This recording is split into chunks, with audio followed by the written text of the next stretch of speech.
everyone, and welcome to the introduction of ESP32 as well as the Walkway Simulator by the third group consisting of five members, which is Mr. Aguam Danjego, Miss Wayne Burkett, Mr. J. De Vera, Mr. Lyle Clarence Young, and me, Miss Aubrey Zaleta. So let's proceed on getting to know about the ESP32 and as well as the Walkway Simulator. So here is the ESP32 overview. So Miss Burkett, let's get to know about what is the overview of this ESP32.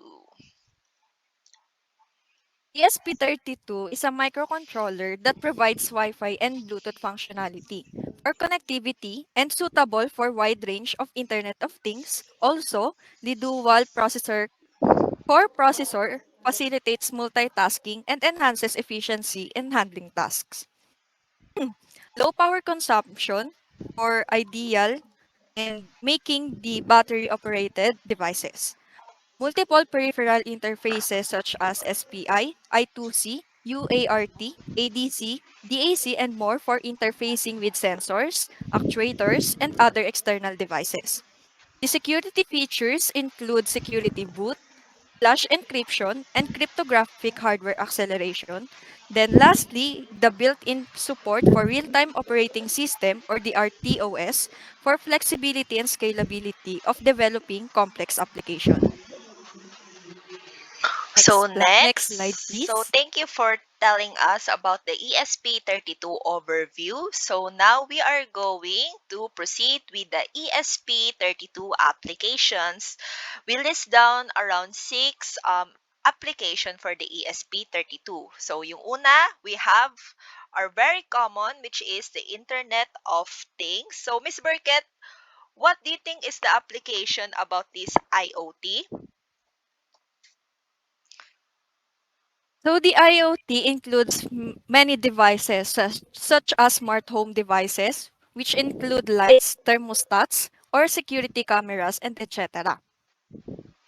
So next, yung pangalawa nating application for this ESP32, which is the consumer electronics. So I'm going to tell you about the consumer electronics application of the ESP32. So the consumer electronics is for smartphones in households like refrigerators, washing machines, ovens, and it can be also used for entertainment such as videos and audio devices. So, what about healthcare, Miss Burkett? What do you think is the application of this ESP32? Healthcare is to create medical devices for monitoring health metrics such as the heart rate, blood pressure, and glucose level of the individuals. It also has telemedicine for facilitating remote patient monitoring and consultations. Next would be the environmental monitoring for air quality monitoring, measuring pollutants and air quality index. It also includes weather stations for gathering data on temperature, humidity, and other environmental parameters. So, what do you think would be the industrial automation, So, Aubrey? thank you for telling us about the healthcare and the environmental monitoring. So, I think the industrial automation application is for remote and monitoring machineries and equipment collecting data from sensor to predict and prevent the equipment failure. So, I think ESP32 is very important since nowadays lahat tayo is gumagamit na ng machines, and especially for us computer engineers that we are inclined in different hardware applications. So, lastly, I'm also going to tell you about this prototyping and education application. So, for prototyping and education application, this could be done by developing custom electronic projects like what I've mentioned before. As computer engineer, we are inclined in different hardwares and software. So, that's why ESP32 is a very essential tool for us to use. So this could be done by developing custom electronics projects and prototypes. Also, it is used as a tool for education to teach electronics just like the discussion. So, overall, ang use nitong ESP32 is more on about the electronic application that we can use. So, next. So, i-differentiate naman natin as computer engineers since in our lower year, gumagamit tayo ng Arduino. So, what is the difference between ESP32? So, Miss Burkett, what do you think is the use of ESP32? So, mapapansin natin yung functionality ng ESP32 tsaka sa Arduino is actually magkaparehas lang sila since parehas silang microprocessor. Pero yung pinagkaiba naman nila is yung ESP32, siya yung parang mas advanced ni Arduino since mas marami siyang na-handle and mas marami siyang na-handle na applications na mas complicated compare natin sa Arduino na ginagamit lang natin for beginners. Tsaka yung ESP32 nag-u-utilize siya ng dual core Tensilica LX6. Then yung Arduino naman at Mega 328P which is yun nga, mas specific yung dual core Tensilica compare natin sa Atmega. Then yung ESP32 mas ano siya, mas mas madaling gamitin kasi yung IDE niya marami tayong puwedeng pagpilian. Meron dito yung ESP IDF, Arduino IDE, and Platform IO. Compare natin sa Arduino na isa lang yung puwede nating gamitin na software para mapagana natin yung microcontroller. Yun. So yeah, thank you for telling us about the difference of ESP32 and Arduino. So sa mga nakaraang mga tinapik natin, nakita na nga natin kung gaano nga ba kahalaga itong ESP32. So since yung Arduino pa lang ang na-introduce before, tingnan pa natin kung ano ang gamit ni ESP32. So, yung ESP32, dito natin siya masa-simulate sa Walkway Simulator. So, let's see and let's try now to applicate what we have learned about the ESP32 using the walkway simulator. So we we are gonna walk you through this simulator. So ang kagandahan lang nito is yung Arduino is gumagamit siya ng IDE. Meanwhile, itong ESP32 pwede rin naman natin siyang gamitin using the online website na nagsasimulate, which is yung walkway. So let's now try to Let's do go. our first lab activity. So, yan. Well, let's go with laboratory activity number 1. Game ka na ba? Game na! Okay, Game na.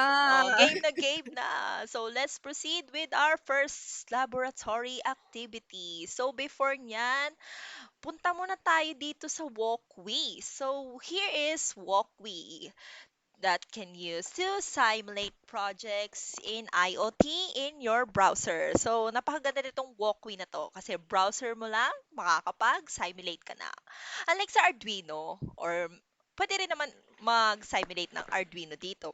Pero yung mga IDE, kailangan mo pa siya i-install. So, unlike nitong walkway, meron ka lang link, makakapag-simulate ka na. So, let's walk you through this online ESP32 simulator, a faster way to prototype your IoT projects using ESP32 microcontroller. So, ito ang mga featured projects. So, madam, pakibasa naman ang mga featured projects nito.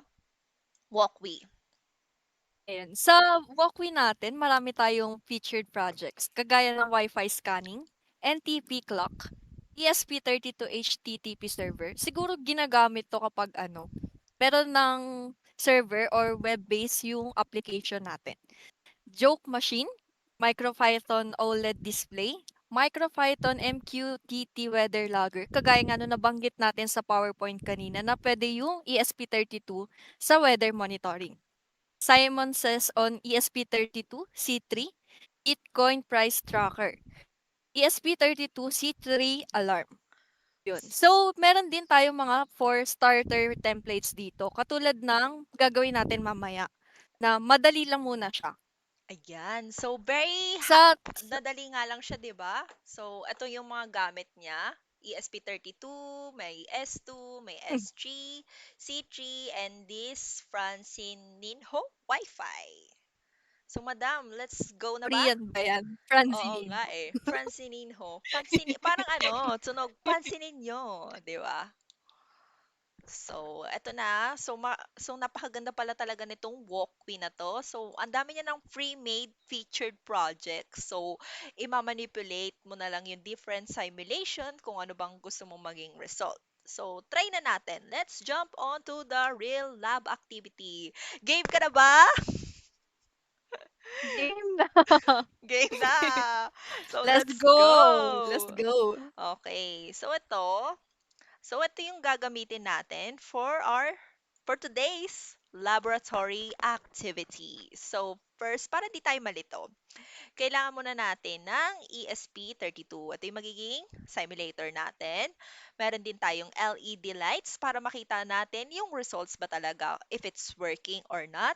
And of course, wag nating kakalimutan itong resistor. So, magkwento ka naman dito, Miss Burkett, more on about ESP32 at dito sa dalawang gagamitin natin. Ayun. Bago tayo pumunta mismo sa ating exercise, explain ko lang muna yung gagawin natin. Dito sa lab exercise 1, gagawa tayo ng blinking lights. LED blinking lights. So, dito gagamit tayo ng ESP32 kagaya nga ng nabanggit ni Miss Aubrey na yung mga gagamitin natin. So, resistor and LED kasi yung resistor kailangan yun nung negative side ng LED natin. Sa ESP32 natin, marami tayo ditong digital pins and analog pins. Kagaya lang din siya ng Arduino na yung functionality ng Arduino, same lang din siya sa ESP32 pero mas advanced yung ESP32 natin. Ngayon sa digital pins alam ko sa pagkakaalala ko, meron tayong 16 digital pins na puwedeng gamitin sa ESP32 na kung saan dun natin iko-connect yung resistor natin yung resistor natin para mag-blink yun sa positive side. Then yung negative side naman ng LED dun natin iko-connect yung resistor para ma-connect sa ground, yun. So, ayan, So, meron na puwede bang tayo. paki-simulate, Okay. So, Miss before Aubrey? simulation, okay, game na tayo dyan. So, i-connect Let's muna go. natin siya. Siyempre, kailangan. Paano natin maano? Kumbaga sa appliances, sa electric fan, hindi gagana hanggat hindi sinasaksak. So, try natin. Saksak muna natin siya. Kagaya nga sinabi, pwede natin siyang isaksak here. And, Yun. connect natin, of Dito, course. dagdag ko lang, yung D stands for digital pins na yun yung magagamitin natin for, positive side ng ating LED. So, ayan, meron tayong kinonect natin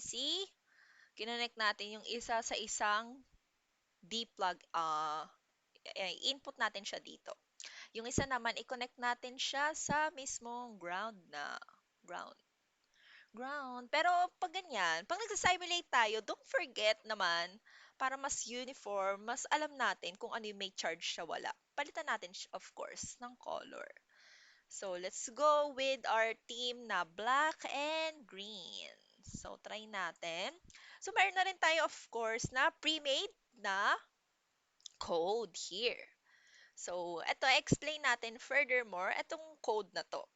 So, let's start dito sa define. So, itong define na to, dito natin dinedeclare kung ano ba yung object natin. Kumbaga sa physics, we have the object of interest. Ay, physics yan.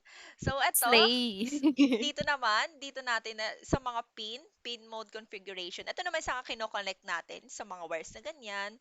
And dito, itong void loop na to, yung functionality na yan ng on and off nitong LED lights. So, try natin siyang i-simulate kung gaano. Ayan. So, nakita na natin dito na napagana nga ng ESP32. Hindi lang ng Arduino.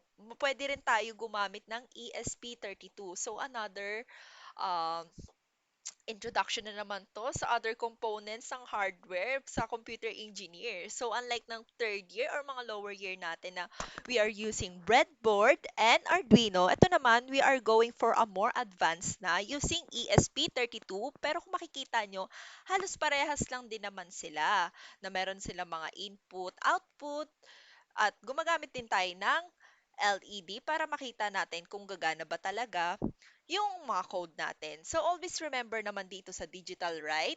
The high is where the lights goes on and the low is where the lights goes off. Ay! Charot. So, Slay. slay yan. So, after nating na-simulate ang ating first challenge, so success tayo dito, madam. Am I right? Am I wrong? So, success tayo dyan. Success yan. Success. Napailaw natin. Napailaw natin. So, dahil napailaw na natin yung isa nating LED lights using the resistor together with the help of our ESP32, let's try naman na paganahin naman sa mas maraming lights. Tingnan natin kung ano itsura nito. Yan, eto na. Eto na po ang itsura ng aming pre-made simulation. So, dito naman, marami na tayong um, ginamit na LED and resistor. Meron na rin tayo ditong switch. So, Madam, Miss Burkett, so kwento mo naman sa amin more on about sa code na to since mas mahaba na siya. Parang talata na talaga siya, oh. Ayun. Ang haba, eh. Kasi marami tayong puwedeng gawin na sa 6 na LED natin. So first, let's discuss muna kung ano yung gagawin natin sa Love Challenge 1. Sa challenge, papailawin natin yung mga LED na 'to in a different pattern. Kumbaga, meron yung sabihin natin una lang yung iilaw, yung red lang yung ilaw, yung parang gano'n. Then yung para makontrol natin yung pag-ilaw na yun, gagamit tayo ng switch. Dito sa switch mapapansin natin na hindi siya naka-connect sa negative. Puwede mo naman siya i-connect sa negative actually, pero kasi kapag nasa real world ka na, kapag nilagay mo pa kasi yan sa breadboard, 'di ba, masyado na siyang madami kapag ilalagay mo sa negative. Kumbaga ang dami mo ng pins na dapat gamitin. Unlike dito sa simulation, positive lang yung ginamit natin para mapakita natin ng maayos yung wiring niya, gano'n. Dito naman sa coding, since gumamit tayo ng switch, so define muna natin kung ano yung ano na yun, declaration kagaya nga nung sinabi ni Aubrey kanina. Declare natin kung ano yung gagamitin natin. Yung SW1 pin, yun yung magiging variable name natin pang-call out dun sa ano natin, sa digital pins. Then yung digital pin na 32, yun yung pin number natin na nakalagay dito sa ESP32. So ganun lang mag-define ng natin, ng variables. Dito naman sa setup, dito natin mapapakita kung saan kukuha ng data si ESP32. Nakalagay dito sa natin, sa setup mode na ay yung pin mode natin na yung input natin is switch number 1. Lahat ng input kukuha siya muna sa switch bago niya mapakita dun sa output natin kung ano yung situation ni switch 1. Kasi dito sa void loop, meron tayong different na situation kung ano lamang yung iilaw na LED. Yun. So, sa setup, parang representation lang siya ng kung saan kukuha ng data si CESP tapos kung saan din niya ilalabas yung yung data na nakuha niya. Input, output, ganun lang. Then sa Ayun. void loop, O, para di mapakita ba? naman natin na blinking lights. Ayun. Ayun, thank you So so dito, much. meron Ano, tayong pwede nating i-try ayan. natin ngayon yung simulation. Yan. So, Try natin try yung natin. simulation. Try natin. Para let's go. Let's go. Ilaban na to. Game ka na ba? Game na. So, try na Game natin. na. Try na natin. Dahil game ka na dyan, try na natin i-simulate itong multiple LED natin. Unlike nung first challenge natin, which is isa lang ang pinagana nating LED. So, like yung sinabi nga ni Miss Burkett o Miss Wayne, i-call out mo muna siya using define. Tapos, yung wiring niya. So, bali, lahat yan, i-call out mo muna to. So, yan, define. Tapos yung sa pin, sa wiring naman 'to. And ito, para mas madaling term, this void loop is the movement if our LED would go lights on or lights off.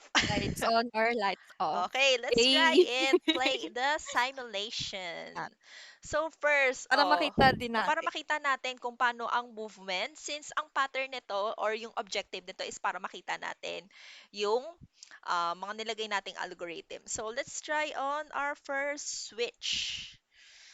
So, paano nga ba ang movement ni switch 1? So, kung ganyan, don't worry. Pwede natin siya i-on and off muna para makita natin kung talagang gumagana siya. Well, actually, gagana naman talaga siya supposedly. It's just that, minsan, hindi agad nag-on. Ayan.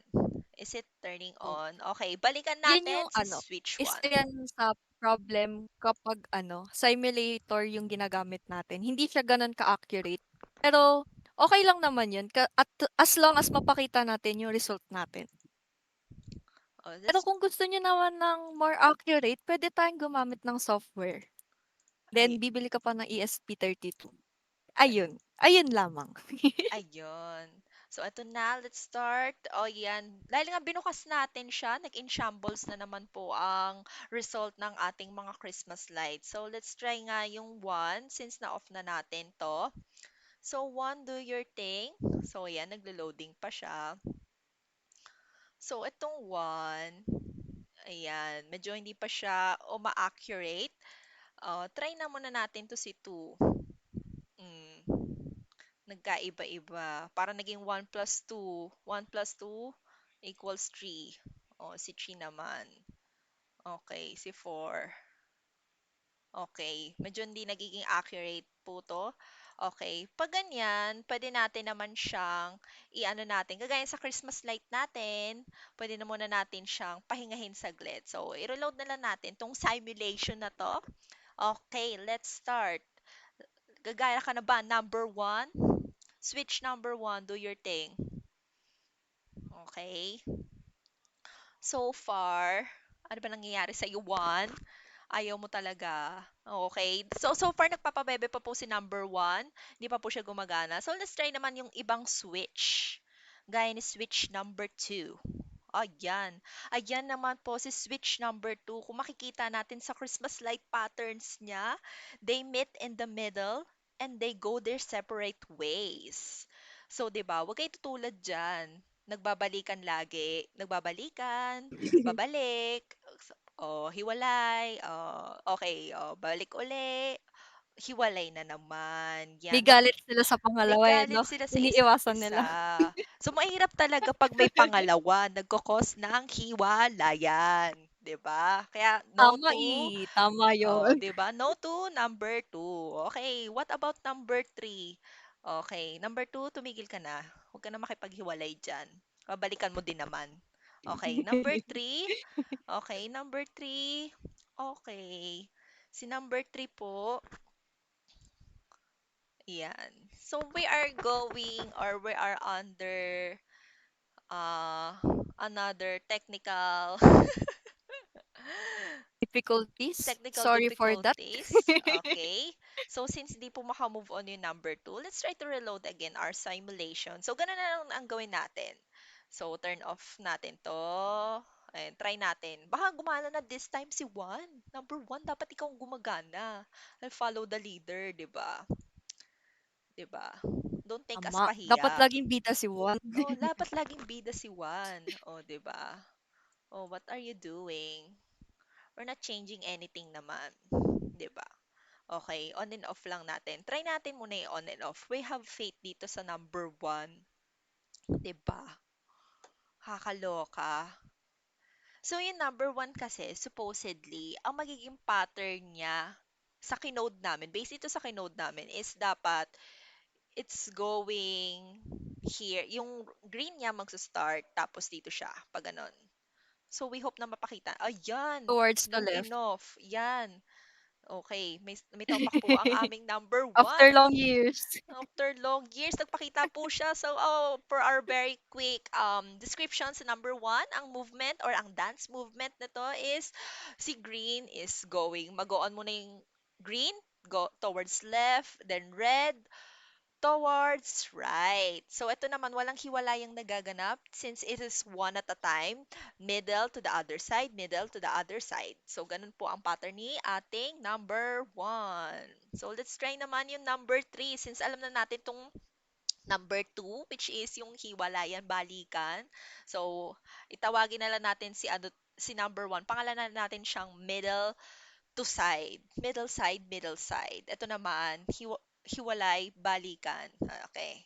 May kapansanan tong ano namin. So, ayan. Oh, 'di ba? Hindi nakaka-move on. Oh, okay. Hopefully Hintayin natin gumana. makabalik. Hintayin Yan. natin makabalik.